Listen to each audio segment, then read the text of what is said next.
there everyone, my name is Angelica, and in this video I'm going to be helping you figure out how to start teaching your child through homeschooling in the Montessori way. So let me just first put out there a disclaimer. I am not certified to teach Montessori or anything like that. I'm just a mother who has a 3-year-old and a 1-year-old, and I've been trying to homeschool my daughter mainly since she was like about 2.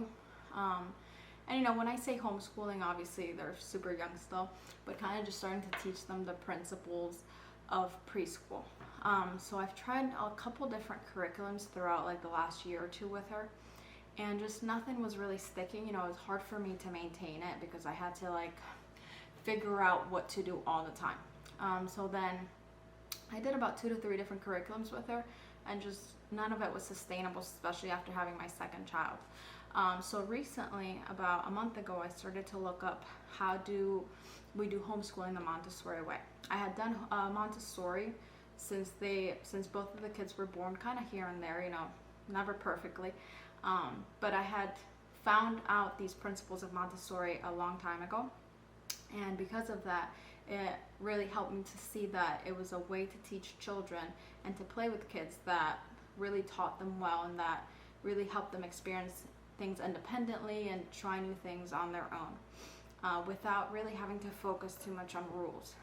So what I'm going to do today is show you guys a couple different things that I have here. I've been doing this for the last month, and you know, even though I'm not an expert, I have proof because my daughter has really, her learning has just like skyrocketed in a matter of like, I saw a difference in a day. So this method that I've started to use, I figured out just by reading different random articles online, watching YouTube videos, and it's something that's very sustainable for me and my family, you know, in this season of life that we're in, which is a very difficult one with 2 really young kids. But right now, the only time that I dedicate to this homeschooling is like 5 to 15 minutes, and it's not always every day. So I started doing it like every other day, and now she really enjoys it, so I've picked it up. I don't do the weekends or anything like that unless it just, you know, kind of works out that way. But really, you know, the key here is learning through play. I mean, I read this thing recently that said children don't learn unless they're having fun, you know. So if they're not having fun, then it's not really going into their brain. So let me just kind of get into it. You know, you don't need a lot of supplies to start teaching them. And the thing with preschool is what I'm choosing to focus on for my kids is just their letters, their numbers, shapes, and colors, okay? And at this last month, which is the first month that I've done this, I've mainly just been focusing on the letters and the numbers. So the first thing you gotta know, which was like a total surprise for me, is just a couple little ground rules as far as how to teach letters. So with letters, you wanna start by, you don't wanna be saying A, B, and C. You wanna be teaching them the sound the letter makes, okay? This really helps skip like an extra difficult stuff for kids, okay? Because the first time that I was trying to homeschool my daughter, I was telling her, okay, this is the letter A, it makes it sound ah, and we use it in the word apple, right? So it's like 3 different random things that have to go into their brain. Now all I have to do is tell her, okay, today we're gonna go over this letter that makes it sound ah, like apple. Okay, so it just really like simplifies the process for a 3-year-old's brain. As they start to grow, they're going to instinctively figure out that ah comes from the letter A. Okay, that's just gonna be so quick for them to grasp because kids are so much more smart than we give them credit for. So that's that. So forget A, B, C, D. Okay, I mean, they can sing the song, like they can practice that because my daughter already knows the song, but it's like so much easier to just tell them the sound, okay? And you want to start off with like the most common sound of the letter, and then you kind of get into the deviations and stuff like that. Okay, and then the next thing is you want to focus on lowercase letters, okay? And lowercase letters, which is like, sometimes it's not intuitive because I had first started to teach her uppercase because I guess that's how you write out the ABCs, right? But with Montessori, they really emphasize you start with lowercase because with lowercase, you're teaching the child to figure out, to visualize the letter that they see the most often, okay? When they're reading a book or when they're reading anything, 99% of the time what they're reading is a lowercase letter, okay? So they're not really gonna be seeing uppercase letters. And even when they do, you know, when it gets to the point that after they start to figure out the sound of the letter, this is kind of like how Montessori works. You learn the sound of the letters, and how to recognize them. Then you learn to write it, and then you learn to read. Okay, so writing precedes reading. So once they get to the point where they're actually going to be reading, they're going to have been so submerged in these letters that seeing an uppercase, it's going to be very simple for you to tell them, okay, this is the uppercase version of ah, okay? So that's going to make it really simple for you as well. Okay, and then the third thing that really helped me figure this out is that you don't want to be teaching them letters in alphabetical order. Okay, another thing that I was like, what? That's going to confuse them. No. I mean, most kids by age 3, they already know the ABC song. So it's already in the back of their mind. They're going to learn it one day. Okay, so what you want to do is teach them in subsets. There are different subsets that you can find online depending on like who recommended it. So what I mean by subset is like a group of 2 to 4 letters, and you want to do these in sets. Reason being is you want to, the whole point with the Montessori is you want to equip them as fast as possible for the thing they're going to be seeing the most commonly. Okay, so like the first few sets, you want to teach them the letters that they're going to be seeing the most often, the letters that they're going to be using to write the most words with. Okay, so like the ones that I'm following, I have it written here on my phone, but the first set is SMAT, so that's S-M-A-T, and then let me see, here it is. The second set is CRIP, C-R-I-P, and then the woman who I found it from, and I'll write it out because I can't remember her name, but she does it by colors, which I don't really follow that too much. I mean, I guess you can. I do follow it in the sense that I like try to do further crafts, like I try to do more red than anything. But you don't really need to. Basically, you just kind of follow the sets, and that's how you teach them. So for the last 4 weeks, I've been focusing on the letters SMAT, S-M-A-T. Okay.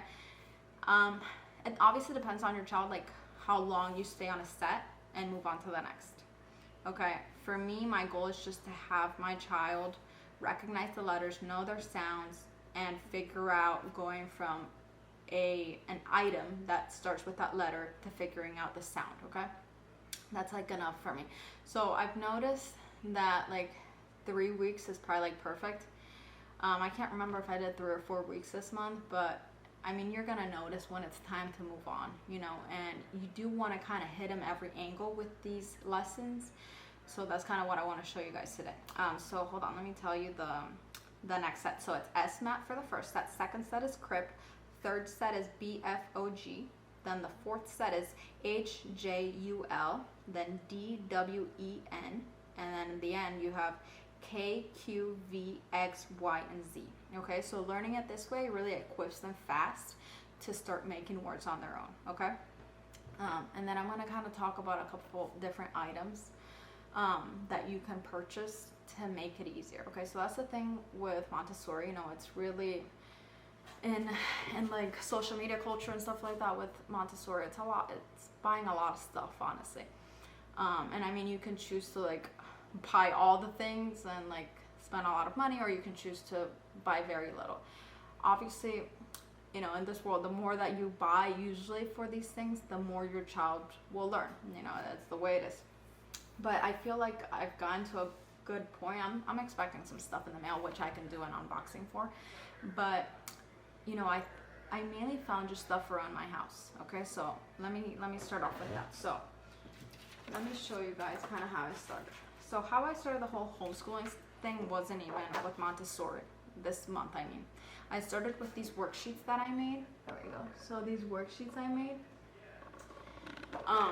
that I made all this stuff on Canva. Okay, so that's my first recommendation. Canva. Okay, I'm gonna tell you guys the materials list, and it's very simple. Canva. I have the premium. It's like $10 a month, but I mean, I can make so many things on it. I've had it for years. So that's kind of where I make all these designs. Then I got the Amazon Basics laminator and their little sheets to laminate. Obviously, you're gonna need scissors, and then these little things. I think these are called like the Velcro adhesives, and you need to buy the clear ones. Okay, the transparent one. Okay, because that is what's going to allow you to make all these cute little things that the kids love. Okay, so like I said, I started off with these worksheets, and these worksheets kind of like helped guide me a little bit in the beginning. I don't use them as much now, but I think they're still super helpful, especially when you don't want to do like anything else that's more complicated. But again, all these things are super easy. Okay, so like in this worksheet, and I can post them on here. I basically say this one's for numbers, so I did worksheets for numbers and worksheets for letters. Okay, and you can get as creative as you want with these. You know, I started to try to do some math, so I did some math symbols just to kind of introduce my daughter to that stuff. You want to do tracing, you want to do like maybe coloring, you want to do matching and like circling the number 1, circling the number 2, etc. And just like getting them exposed. And then what I like to do at the top of the worksheet, so you guys can see that, is there we go, is kind of put all the numbers, okay? Because that's one thing that I want to emphasize. You don't just want to teach your kids like what do they call it, like tunnel vision on these things. You want to obviously focus on the one thing that you're teaching, but you want to tell them in context as well, so that when they learn the next thing, they're kind of, you know, semi-prepared for that, and it's already going into their brain. Okay, so I did those worksheets. That was the numbers one. I did it so this month I'm working on the SMAT letters, okay, and I did the numbers 1, 2, and 3. Okay, so that's what I'm doing. 3 years old. That's good enough for me. And then, you know, I haven't focused too much yet on the shapes and the colors. She already knows her colors, but we kind of practice them with other things, with like books and like different games that we have already. And then the shapes, I guess I could start focusing on the shapes, but you know, I've just really been focusing on the letters and the numbers, and it's enough. The shapes I bring like here and there as if we're talking with books and different random things, but you could definitely use Canva to like do worksheets and do little things with shapes. Okay, and then this is the worksheets that I kind of make for the letters. Again, you can really get as creative as you want. Okay, so this is with the t. So this is for T. I put a picture of a turtle she can color. I put different like a letter search so she can find all the letters. I put 2 examples of things that start with T, and then she can trace or color the T, and then I do a little number practice at the bottom too, to kind of, again, you always just want to be reviewing. And then I put all the letters at the top that we're working on this whole month, okay? And then I also put her name so we can kind of start practicing on writing her name. Okay, one thing that I didn't say in the beginning is cursive or print, or I think it's called print. But I did some reading on this, and Montessori usually recommends starting with cursive. It's totally up to you, though. I know a lot of people think it's outdated, but apparently there's some research that it has a lot of benefits to just the neurological development of children. And you know, that's the way that I chose to start. At first I was like, that's way too complicated for a 3-year-old, like figuring out cursive and then going to print, like it's gonna be confusing. But it's really not. I mean, they're just so smart. So like we started with the cursive, and like going around town, like looking at random signs and stuff, and she can recognize the print version of the letter like ASAP. And I never told her this is cursive, this is print. Like, don't confuse your child with any extra information. You know, they're gonna get it as they get older. Okay, so that's that. Something else that you can do for the letters is something like this. Okay, there we go. So basically, you want to find like little items, okay? These are called like sound games. So you want to find little items that start with each letter and the child can categorize it. Okay, so that's easy enough. And you don't need to do it this way. I mean, you could just write out the letter on like a piece of paper. Again, you could do it as simple as you want or as complicated as you want. Now that I talked about sound games, let me talk about this one. So with this one, I have a basket, okay, that I designated for things that start with these letter sounds for this month. Okay, so everything in here starts with one of the letters in SMAT, okay? So I have an apple, I have Aladdin, I have a squirrel, I have a turkey, okay? And I have other random stuff in here. So when I pull out this basket, and you know, we kind of just start practicing. Okay, what is this? It's an apple. Can you say the word apple still? Apple, okay? And it kind of just starts turning in their brain. What sound do you think the word apple starts with? And then they say, ah, you know, and obviously they're not gonna get it like off the bat, but let me tell you, like, these techniques really work super well and super fast in my experience. So you just kind of want to keep, you know, using different techniques to teach the same method for a period of time that they feel comfortable with, okay? Each child, some children may be ready in like a few days, another kid, a few weeks. You know, I think around 3 to 4 weeks is good. Like, I mean, my daughter knew them like pretty fast, but it's one of those things that you want to ingrain it in the long-term memory, because if you feel like, okay, they learned it, but that may only be short-term memory. Okay, so you don't want to stay too little time on these things. You want to like stay for at least a week or two, I would say, you know, to make sure that it's really in their long term, because then you're going to move on to another whole set of letters. And you know, when you move to the new set of letters, you still want to be bringing some of these old ones to review. Okay, so that's kind of like the sound basket. And you know, I would ideally get different baskets, so that this is the first set, and then I would have another basket for the other set, so you don't have to disorganize it every time. Okay, I made these yesterday and I love them. They're really good and the kids really love them. Okay, so these are these little kind of flashcards, and as you can see, I have put a little, this is all laminated, so I put a little laminated circle with the Velcro things. Okay, and again, it's the transparent, so you can perfectly see the letter. That's the letter S, and then just the pictures that start with that letter. Okay, and this is so nice because they can kind of be challenged in a different way.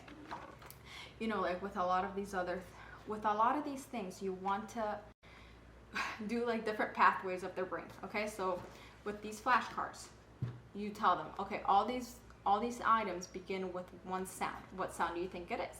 And then that's how you figure this out. Okay, so that's like one way to ask that question.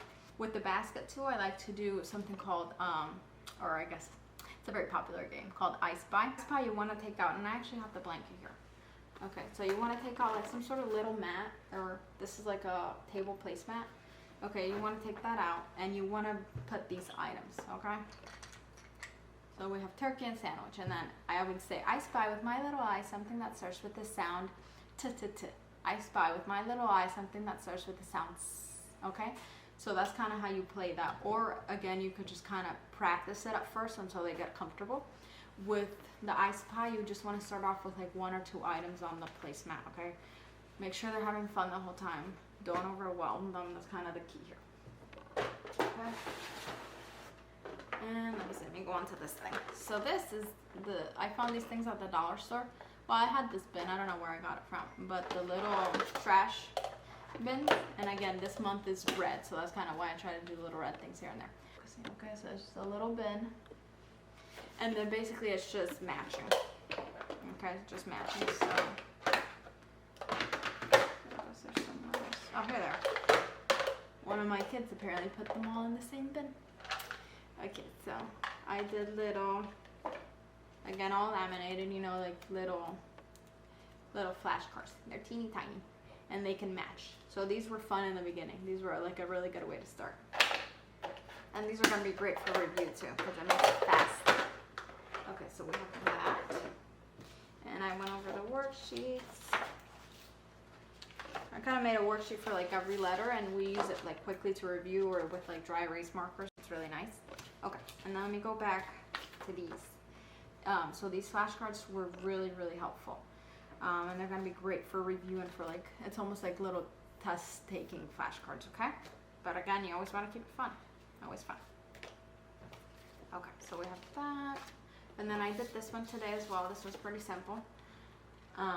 It's just basically, it says letter planting at the top, and I have the little Velcro tips, and they just match, okay? So Canva, a laminator, and the Velcro tips, and you're golden. You know, like that's really all you need, because then you can really get creative. Okay, and then try one more thing to show you guys. So we have, these were a big help, okay? These are called sandpaper letters, and I bought the numbers too. So with these, it's basically just like it sounds, sandpaper letters. Okay, so it's just letters made from sandpaper. They're really nice. At first I tried to make my own because they're pretty expensive, and I was like, I can do this. And I mean, I could if I had enough time, but I don't. And they're a little bit more complicated than you think. So I got these off of Etsy. I can link them down below, and they're awesome. They're made from beech wood, and they look really durable. So basically, this is again another way to just introduce the same concept to the child, okay? There's no way they're not gonna learn it if you introduce the same letters and like 10 different concepts. Okay, it's gonna be inevitable. They're going to learn it. Even my 16-month-old is learning them. Okay, he looks at this and he says ta ta ta. So like if a 16-month-old can learn it, anybody else can. Okay, so these are awesome because it starts to really incorporate just their tactile, sense. So because it's sandpaper on here, so if you know sandpaper, it's rough, and it just really helps them think while they trace the letter. It helps ingrain it in their brain that that's how you write that letter. Okay, and again, Montessori, you want to do writing first and then reading. Okay, until they know how to write these letters, you don't want to move on to reading. Okay, so these were like a big hit. Like I noticed a big improvement when I got them, because I got them probably like 2 weeks after we started the lessons. Okay, and I noticed just a huge improvement. So my plan now with my daughter, since she's almost finished learning these letters, like she knows them at this point, and my goal is for next week to start off with the next set with crib. Okay, but my goal for the next few days is to finish giving her different ways to make sure that I know she knows these letters. Okay, and one of the things that I'm getting in the mail are these tracing boards. Okay, so it's like a wooden pencil with a wooden board that has the grooves of different letters and the grooves of different like pre-writing materials, like little waves, little lines to trace, little like the little mountains, and all these things are just preparing her to write. Okay, because that's what I'm noticing. She knows the letters now. She knows these 4 letters, but she's not to the point where she can write them. I mean, she's never tried like writing letters before. It's her first introduction to it. And still, like, even just by using the sandpaper letters, I've given her the sandpaper letter, right? She's traced the number of the letter, and then I've given her a pencil to write, and she's able to like actually replicate it. So this stuff works. But with the tracing, I feel like it's really gonna help because again, just it's gonna really get ingrained in her brain. One other thing, this wooden tray, it's like a really simple one. I got Joann's or something. And you want to put either salt or sand, okay? And then you want to put the sandpaper letter near it, and you want to help them trace the sand with their finger, or even like one of those wooden pencils that you can find, or the back of a pencil, Okay, so there's that. And then one other nice thing that I like to do is bingo. Okay, so with bingo, it's just super easy. The letters, I had to block these out because I had done them enough, so I didn't need that. And then I just bought these checker pieces, the checker chips, okay, from the dollar store. Okay, so, and then I say, find the letter that starts with the sound S, and then they put the little chip on top. Okay, and I mean that's basically what I've been doing. Something else that I do plan on buying is it's called the movable alphabet, and that's basically when they start to tie together these letters to form sentences. Okay, so that's kind of the beginning of like pre-reading. Do that probably in a couple weeks once I feel that we've gone through most of the sets. Okay, and then you really just want to provide like a lot of paper. I have this big roll of paper with like crayons and markers and pencils, and I have lots of stickers, stickers with numbers, with the animals that maybe the word begins with, just kind of all those things. And you just want to help get them excited about what they're learning, and they're gonna eventually really understand it and fall in love with learning. That's the goal. And then whenever you're reading or doing anything else, just kind of give give examples, like in real life examples of these letters. So like if we see a squirrel, I'm like, oh look baby, there's a squirrel over there, it starts with S, and we just kind of practice. So you want to keep it informal. Sometimes I do it sitting on the table or on the floor or before bed. Any of those things work. Okay, well if you have any questions, let me know, and I'll be here to answer them. Thank you.